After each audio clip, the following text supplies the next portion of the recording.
大家好，我是 Neil， 欢迎大家来到真朋友杂谈第131期。我们这是一档每天30分钟带你看遍新闻真假、新闻事实检查的栏目啊，欢迎大家点赞、订阅、开启小铃铛。下面呢，我们来看今天第一条，我们的真朋友 APP Very Real App 的这个投稿和事实查证。施永信去梵蒂冈试图叛逃，并保护自己在外国的资产，回国后即被边控，拿下他早有安排。我们下面把这个网传梵蒂冈叛逃、外逃资产、提前布控等等这一整套的这个各种风云故事说法，我们把目前能核查到的公开证据逐一对照您可以据此判断哪些是真材料，哪些只是二次演绎以及这个八卦首先我们来看时间线，从梵蒂冈会见到被带走。那么25年的2月1号呢，施永信率3名僧侣在梵蒂冈获得了这个教宗方济各的接见。那么梵蒂冈的新闻室、香港01等等媒体同日都发布了合影与简讯，我们之前也报道过给大家看过，包括这个少林寺有一个官方的 Facebook 它在脸书上也是公开刊载了这些照片，这是属于公开组团访问，并且还比较高调，绝对不是秘密出境那么大约2月10号呢，我们查证了一下代表团呢是全部按照原定的航班返回了北京。那航班号呢，在各个平台都可以查掉这个没有见到有乘客未登机或者滞留，这个航空信息平台都是公开的那说明当时直接叛逃这一可能性已经是自行消失了没有任何根据。那么2到3月之交呢，春节前后呢，根据新浪新闻财新等等的报道据接近少林寺人士的这个人呢，向财新杂志透露，施永信回国后即被口头告知限制出境，并接受了主管部门的谈话。这说明呢，边控已经在2月份启动比7月带走呢早了5个多月。在5月上旬呢，大家都知道了那郑州登封2级的宗教局以及统战部门派员已经常驻寺内常驻少林寺，挂牌为少林寺管理处这一定就是让这个方丈很难看的那标志着省市2级呢对于这个寺庙的事务呢实施了直接的接管。而7月25号深夜，大家都知道多家媒体引述少林寺内部人士称，在河南新乡这个施永信被带走了。那么被控的当晚呢，并不是口岸拦截这个当时网传的这些假截图P图都是谣言那么他是在省内就是在新乡被带走的，这是比较可靠的消息。那么7月27到29号呢大家都知道了这个少林寺管理处的通报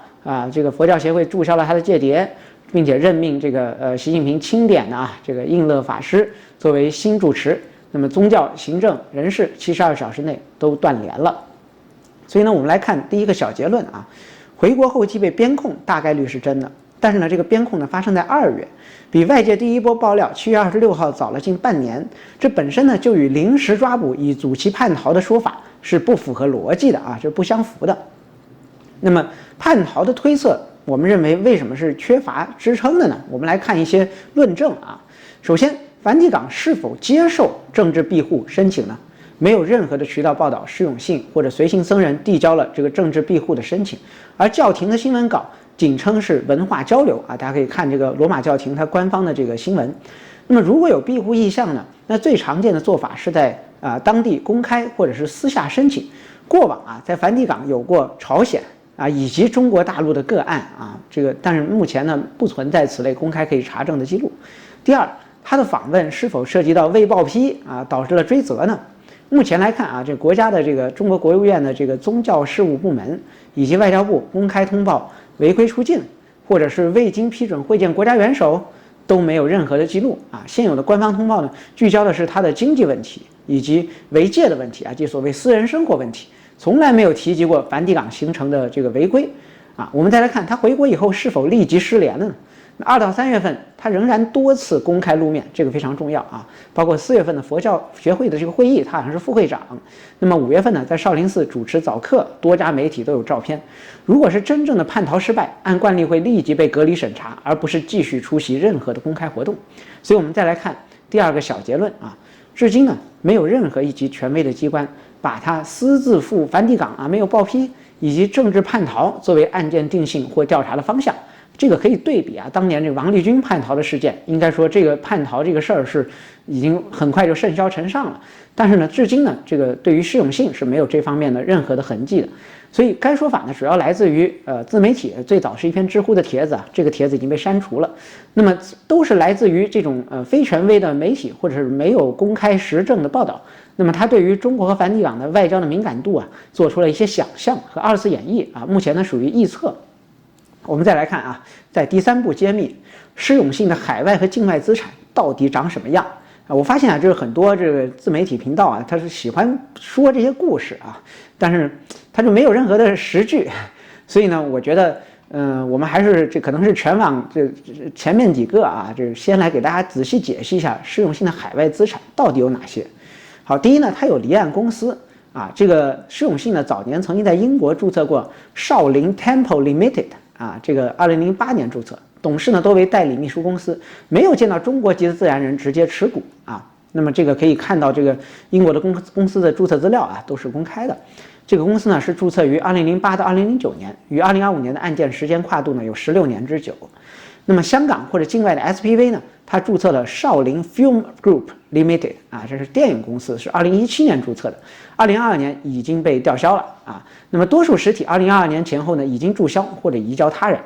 那它在中国内地的控股平台呢，河南少林无形资产管理有限公司2008年啊曾经由施永信代持80%，2022年呢是退出了持股，2025年7月关联的18家子公司股权冻结。那冻结是发生在7月28号，说明资产仍然在中国境内的司法管辖之下。而至于个人的这个地产啊、存款，目前没有见到法院或者银保监系统披露他有境外的房产或者银行的账户，也没有在著名的这个离岸数据库啊 ICIJ 检索到任何他的实名，因为大家都知道他这个真实的名字嘛。所以如果这个检察机关掌握了境外的资产，通常会在起诉阶段列明金额，但是目前呢没有相关的文件公开。所以我们来看第3个小结论啊，能查到的境外公司啊，大多是08到17年商标演出出版时代的这个大扩张时代注册，并不是2025年的突击转移。而核心的所谓少林无形资产依旧在内地，而且已经被冻结，很难说他保护自己的资产取得了任何的成功。好，那么我们接下来再看啊，就大家都广为争议的这所谓官方早有安排的实际表现，我们来论证一下啊。2月份边控这个事儿大概率是真的。有口头通知加上护照留存啊，这个财新啊、新浪新闻等等多个比较可靠的信源都有这个表示。那么经济类案件通常采用先行措施，表明最迟在2月左右已经对其这个建立了一个线索。好，那么5月份呢，管理处进驻啊，河南的省市啊，这个各级的宗教局选派干部常驻少林寺，接管了公章与财务章，与冻结现场证据、保护文物同步，就是为这个后续的经济和这个私生活方面的侦查啊，他提前做了准备。那7月27到29号啊，这是72小时3级重锤，管理处通报佛协注销他的戒牒啊，以及新住持马上就就位了。典型的就是纪检、宗教、文旅3级联动。显然并非仓促起意，而是精心准备之作。所以我们做出第4个小结论啊，从边控、派驻到资产冻结、宗教身份摘除，层层递进，指向了至少半年前啊，他就已经立案侦查了，提前布控属实，但目的呢，应该与叛逃无关，更符合大额财务调查的常规的套路。所以我们综合来研判一下啊，这个他施永信广为争议的这个梵蒂冈之行呢，属于公开的宗教交流，迄今也没有证据表明。完全没有证据表明施永信试图寻求政治庇护，或者是携款外逃啊！因为你看王立军那个事儿是非常明显的啊，因为你要庇护，你的肉身是一定要移动的，对吧？你的肉身就要么就不动了啊，所以呢，他回国即被边控呢，这个是大概率存在的。那这是国内呢，中国呢对于这种，因为他属于官员哈，那么他是这个经济违纪调查的前奏，而不是这个临时拦截叛逃。而所谓的这个转移海外资产啊。目前只能确认他10多年前注册的若干离岸与香港的公司，而7月份已见已经见到大规模的股权冻结，说明主体资产仍然是被内地司法掌控的啊，它并没有出现大量的这个不可控的资产出现。而至于拿下他早有安排呢，这个倒是基本成立的。那至少2月份起，纪检、宗教、公安等等，他都进行了所谓的这个分阶段的布控啊，但这是一场针对财务与违戒问题的这个系统的调查啊，就是财务和私生活的这个问题，而不是触犯这个所谓外交红线加上叛逃未遂的典型的临时的剧本啊。那么我们来一句话总结一下：现有的公开材料显示，这是一次长期的财务加上纪律调查提前收网的典型案例。而梵蒂冈叛逃说呢，缺乏任何的实证啊，更多是网络对于政治敏感话题的放大与再创作。那么真正能决定案件走向的是纪检、公安以及后续披露它的挪用的资金规模啊、私生子的 DNA， 包括以前我们提到这个强奸案啊有没有进展，以及可能的强制措施。那么我们要看这个所谓的这个省级包括以上的这种权威通报啊，以及对于自媒体的这个戏剧化的这种演绎呢，我们还是要保持一个观望态度啊，就是大家还是要结合自己的这种对事实的判断去分析啊。有一些故事呢，当故事听一下就可以了。反正我个人的观点呢，我觉得以这个政治和尚对吧，施永信深深的涉入政治，他的这个政治觉悟，我觉得去梵蒂冈这么敏感的地方，如果没有非常高层的允许，我觉得还是不会这么做的啊。就比如说，我之前可能有一个自己的分析啊，说这个他可能只给这个国家宗教局啊这个审批了，可能这2杯水对吧？他要同意啊，他可能没注意。但是我觉得以施永信的这个政治觉悟啊，他不至于这个都想不到啊，因为梵蒂冈是个极其敏感的地方，还不是说有正式外交关系的地方啊，而且他还是要见一位极其敏感的人物，就教皇。所以呢，我倾向于认为啊，这个事儿。当时他就准备要叛逃的可能性是非常非常低的。好的啊，那我们接下来继续来看啊。那么中国南方的这个佛山顺德区7月份就爆发了一个叫鸡孔肯雅热啊，现在是一个热搜啊。那本质上呢是一场由输入病例啊、本地的医文加上高密度的城市、极端的气候等等链条触发的一个突发的公共卫生事件。那么根据广东省疾控这个管理局的这个官网的通报呢。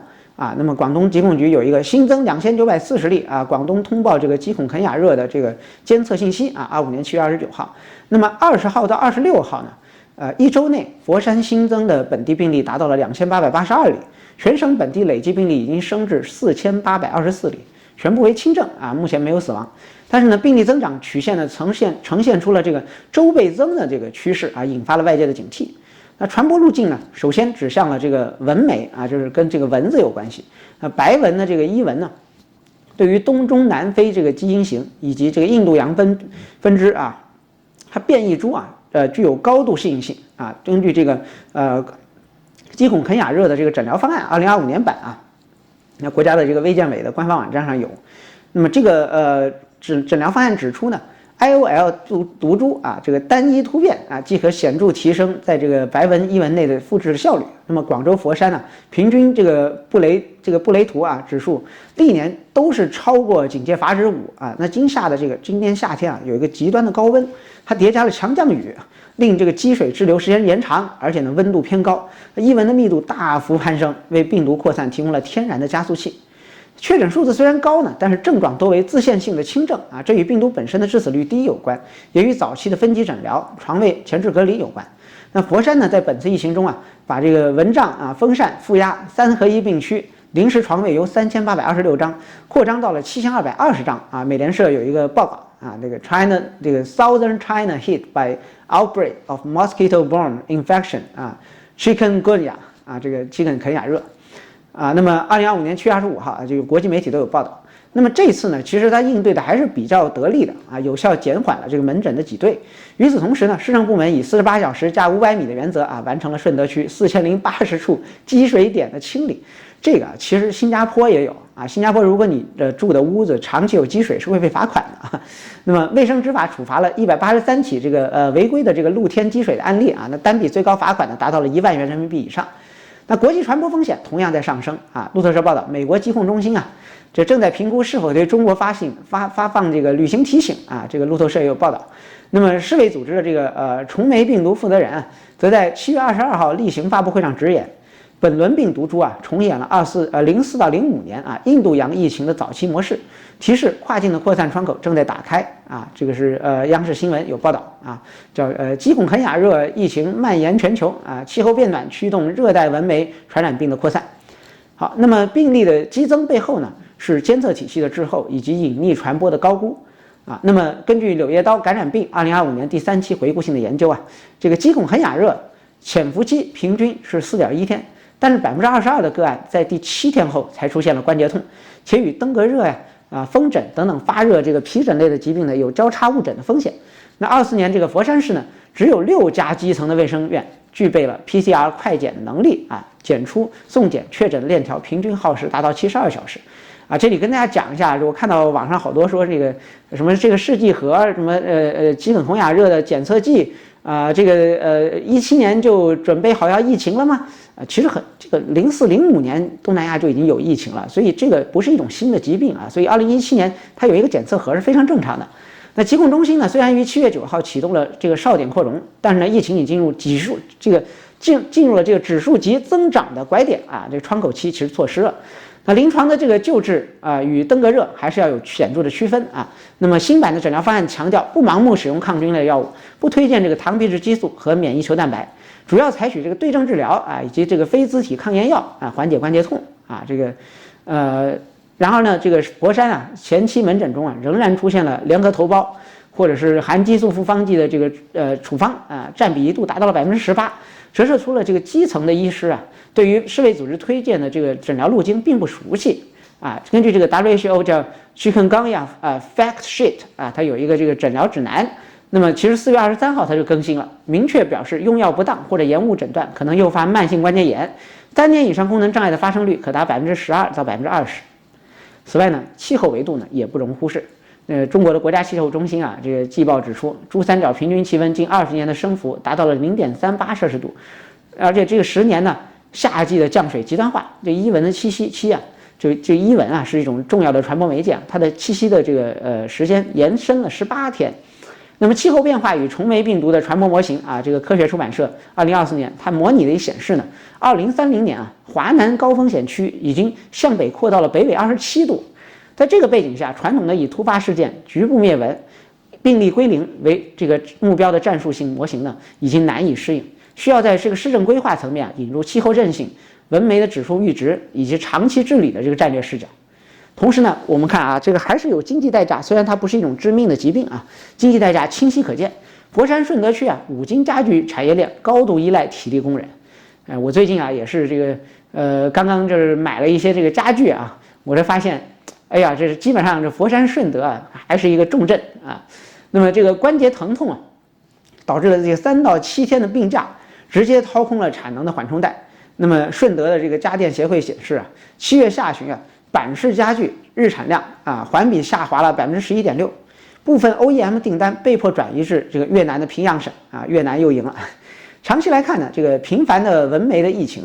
将使这个外资评估华南供应链的稳定性。那千元级的这个防蚊硬件这个投入将成为工厂的准入门槛，增加制造业的成本。那公众应该如何应对呢？广东疾控建议这个清积水、装纱门、用驱蚊胺这个为3件套。那重庆、浙江等地疾控部门同步宣传这个杭州网就说了，这多地已出现病例，浙江疾控重要提醒以及重庆市疾控中心说了，这个疾控肯亚热关键信息知多少都有刊登那么提示市民呢，在日间佩戴0.5%的这个叫氯菊酯浸泡衣物夜间呢使用10%的叫右旋氯氢菊酯这个电热片其实就是电蚊香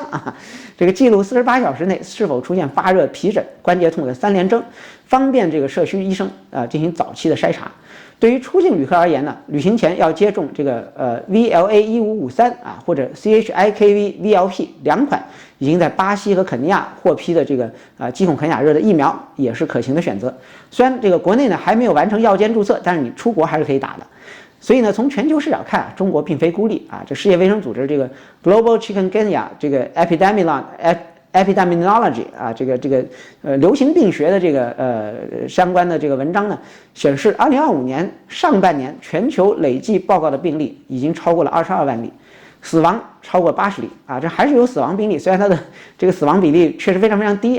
那么已经超过了2024年全年的同期。而病毒呢正通过国际航班的这个国际的航空网络在多中心并发，南北双向的这个传播趋势越来越明显。中国的这个病媒分布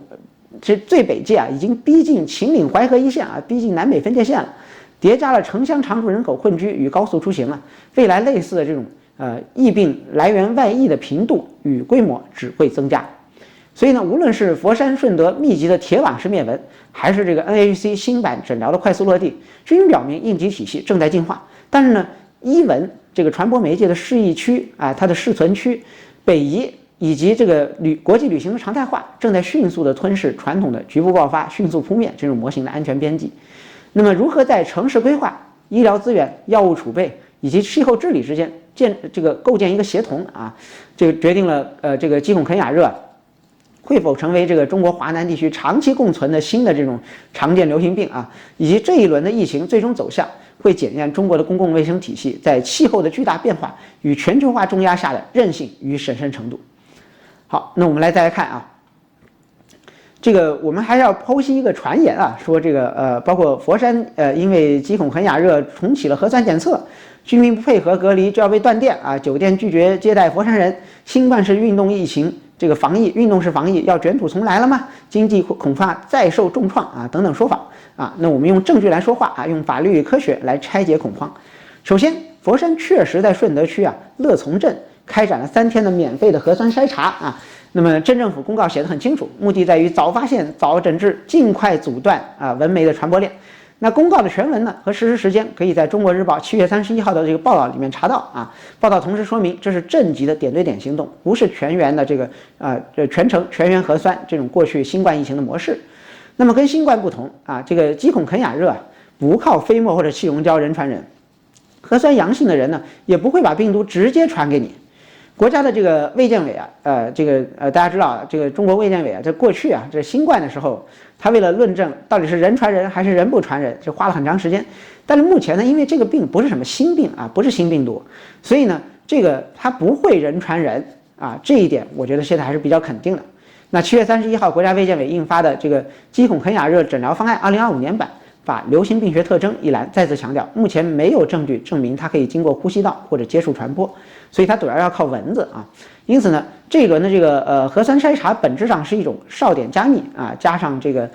病例溯源的工具，用于圈定这个蚊媒啊这个滋生的高风险区啊。那么不是复制这个新冠时代的大规模的动员。那传言的第二层说不配合隔离就会被强制断电，这个事儿有吗？那么7月31号晚上8点。佛山市政府新闻办啊、广东省疾控局以及供电部门都没有发布任何关于这个会惩戒这相关的任何的公告或者文件啊。那主流媒体也没有任何一字的报道啊，只看到少数这个社交平台贴出的截图，说社区通告威胁断电，但是图片呢没有任何的实证啊，这你也看不出来是因为这个断电还是不是因为这个断电，你只是配了一个文字啊。这种没有落款公章、没有发文日期、没有公开信息可以检索到的这种威胁，它跟新冠疫情时候不一样。那时候这种措施在网上的文字证据到处都是啊，现在没有。所以呢，换言之，这是一个未经任何渠道背书、单向的截屏配图啊，这是一个文字这个所谓谣言吧，我认为是。那么在中国这个传染病防治法第41条啊，以及电力法第20条。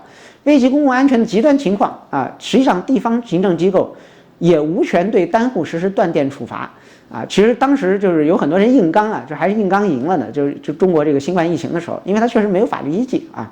所以呢，第三个就是关于部分酒店拒绝接待佛山人啊。我们看了这个目前包括这个携程啊、美团呐、什么 Airbnb 啊等等 OTA 啊，这是这个酒店的这个分发商。那么7月30号、31号啊，广州、深圳、珠海、南宁。我们查了60家酒店的入住政策，也没有见到这个佛山客源有什么特殊的条款，啊，也没广东省文化和旅游厅也没有发布地区限流的通知。如果个别业者真的以户籍地或旅居史为由拒绝合法住宿，那你是可以申诉的啊。就是关于这个旅店业治安管理办法，中国有一个第6条关于非歧视性接待的规定，可以向当地文旅部门或这个市场监督局投诉啊。我们拉回这个疫情本身。那广东省疾控局呢，7月27号通报的是一周新增2940例本地病例，全部轻症，没有重症和死亡。至于解除隔离超过3200例。那7月30号呢，佛山市启动了突发公共卫生事件3级响应，该级别对应的是较大规模但总体可控啊，行政权力上仅限停办大型聚会，加强医疗废物处理，还没有到这个风控或者静默的层面。那医学端的情况呢，也无需恐慌啊。顺德区的第3人民医院收治团队披露，患者呢多以发热、关节痛为主啊，那平均住院4到5天即可出院。所谓半年站不起来的后遗症，多属夸大啊。那么既然病程短，致死率极低，为什么还要筛查呢？因为这个鸡孔肯雅热这个病毒啊，在蚊内复制时间只需要2到3天，一旦错过早期识别，上一轮登革热的疫情可能会重演，病例暴增会拖垮基层的诊疗和社区防蚊的这个资源。所以呢，佛山会不会重演22年那种运动式防疫、砸钱循环以及这个遏制民生呢？从财政和舆论压力上看，可能性极低。这个乐从镇啊，以本轮筛查为例，覆盖的常住人口是32万，采样点40个，总计用工不足900人，和当年全市啊全国这种总动员全员核酸，日均这个当时佛山就搞了日均数万人次啊，1000万级人民币的预算，完全不在一个量级。那按照佛山市公开招标的这个核酸检测啊，政府采购现价8元1管来计算的，那3天的合计成本大概是256万元人民币，不到顺德区2024年防疫专项预算结余的18%。也就是说，这是一笔基层财政可以承受、有明确终点的战术费用。